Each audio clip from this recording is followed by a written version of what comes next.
If you are a reader who delights in the polyphonic narrative, you like multiple perspectives, this is the novel for you. Hi YouTube, it's Kia of Kia Comments and I'm back with another video. Today I'm here to talk to you about several audiobooks that I listened to over the past month, and without further ado, let's get into them. The first book I want to discuss is Lakewood by Megan Giddings. This novel follows Lena Johnson, a college student who loses her grandmother to cancer. Upon her grandmother's death, she finds out that the family is in serious debt. Lena also takes care of her mother, and with the debt that the family has incurred, she has to drop out of college and find a full-time job. Enter Great Lakes Shipping Company. They offer high wages, free housing, full health insurance, and can Lena really say no when she's in the position that she's in?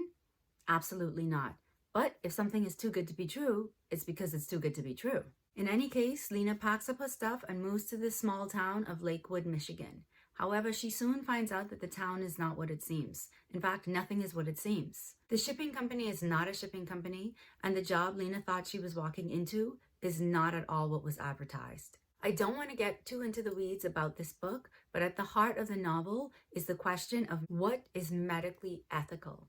That is to say, what types of behaviors are seen as permissible in the name of science, in the name of what some might deem the greater good. This, of course, is not a new question, nor is the revelation that people of color are the individuals being used for the medical exploration happening in Lakewood, Michigan. Historically, the bodies of people of color or the bodies of marginalized peoples are usually the ones that science turns to when trying to break ground and make new discoveries. Think Henrietta Lacks or the Tuskegee Syphilis Project. As bodies and minds of the test subjects in this novel are used by scientists to investigate dazzling new medications, drops that change eye color, pills that cause shifts in mood, and other studies that I never truly got a full grasp on, Lena's dis-ease begins to continually mount. At times, while I listened to this book, I found the material incredibly heavy.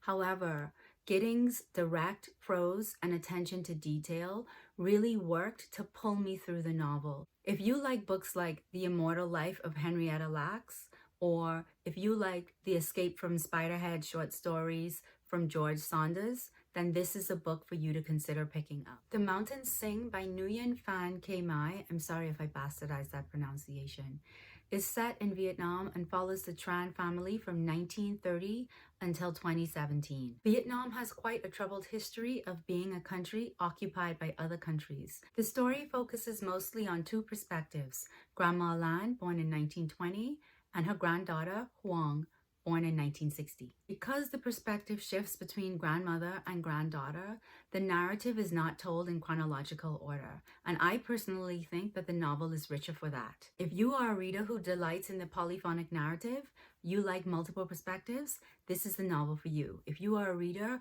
who likes stories told out of chronological order, this is also the novel for you. And if you struggle with that type of novel, then I would suggest listening to the audio because it is easier to follow the different timelines and the different perspectives in that way. The one thing that is consistent is Vietnam. The land is lush, the land is beautiful, and the land is a character in and of itself. And if you're familiar with this channel, you will know that I love when place has its own voice within a novel. K Mai is a poet, and so the lush vegetation of Vietnam is rendered wonderfully in her hands. Another crowning delight of this novel for me was the fact that Vietnamese was sprinkled throughout the novel. It just makes sense. If you liked Min Jing Lee's Pachanko, or if you liked Fatima Mirza's A Place for Us, then you should consider picking up The Mountains Sing. I tend to shy away from novels about writers writing. However, Writers and Lovers by Lily King was refreshing and it was a quick read. Readers follow 31-year-old waitress Casey Peabody, a burgeoning novelist.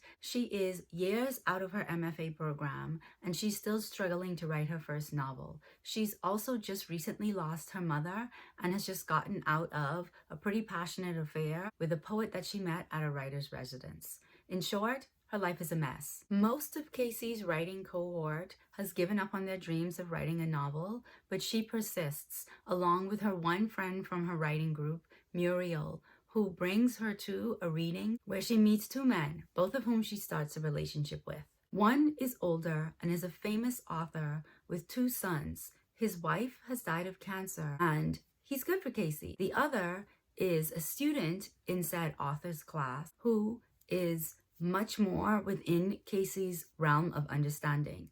There's a lot of things that they have in common. The back and forth between these two men and the ways in which they cater to the different sides of her personality was a lot of what propelled me through this book. I didn't find the way that this triangle was rendered trite or trivial. It wasn't spectacular and it wasn't outstanding, but Lily King is an excellent writer. And at every turn, I found the life that Casey was leading to be realistic. It wasn't easy. It was often pretty sad and difficult, but not unpalatable. And as a result, it kind of resonated with me. The other part of this novel that I found incredibly compelling was the fact that Casey is determined to finish her book. That's a hard thing to do. If you're a writer who is still struggling after your cohort has given up and you see them getting promoted and having children and earning money, that alone is a reason to ask yourself, why do I think that my words are important? But every day, Casey gets up, she has a writing routine, and she gets to it. At the end of the day, this is a novel about determination and grief.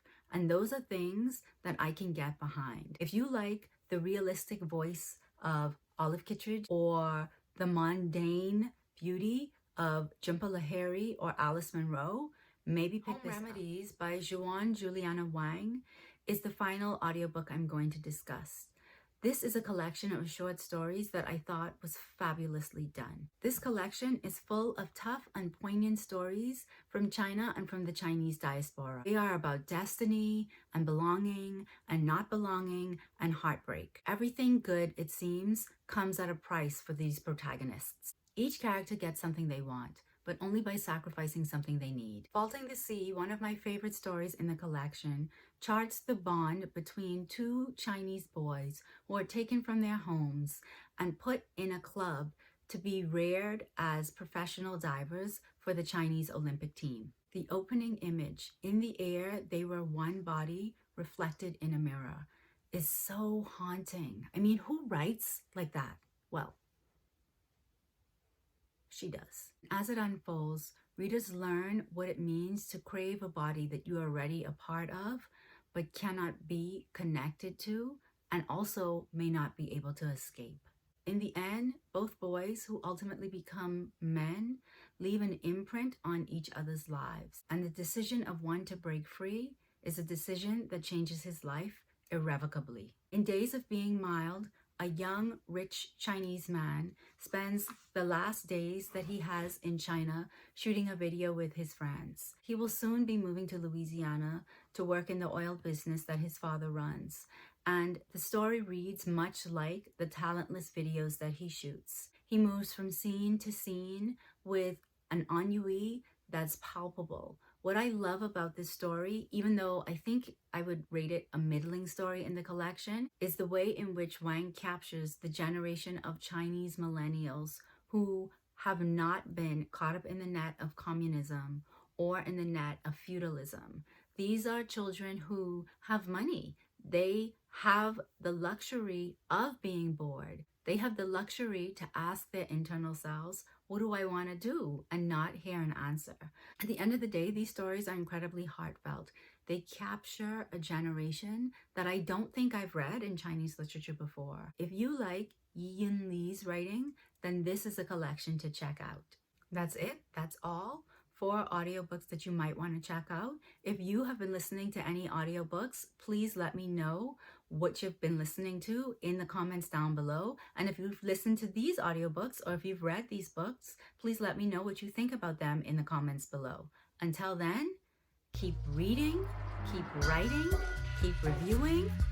Bye now.